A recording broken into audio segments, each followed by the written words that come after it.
புதுமை பெண் திட்டம். இந்த திட்டம் தமிழ்நாட்டில் பரவலாக வரவேற்பு பெற்ற திட்டமாக இருக்குது. அதாவது 6ஆம் வகுப்பு முதல் 12ஆம் வகுப்பு வரை அரசு பள்ளியில் படித்த மாணவிகளுக்கு உயர்கல்வி படிக்கும்போது அவங்களுக்கு மாதம் 1000 ரூபாய் வழங்கும் திட்டம் தான் புதுமை பெண் திட்டம்.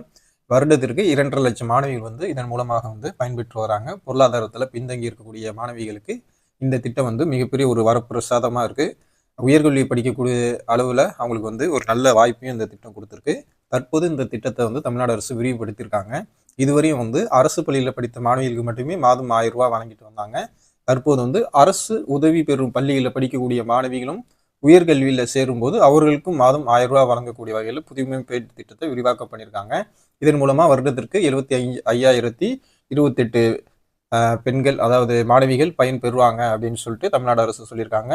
இது ஒரு நல்ல வாய்ப்பு. பொருளாதாரத்தில் பின்தங்கி இருக்கக்கூடிய அரசு உதவி பெறும் பள்ளிகளில் படிக்கக்கூடிய மாணவிகளும் புதுமை பெண் திட்டத்தின் மூலமாக பயன்பெறலாம். இந்த வாய்ப்பை சரியான முறையில் பயன்படுத்திங்க. நன்றி.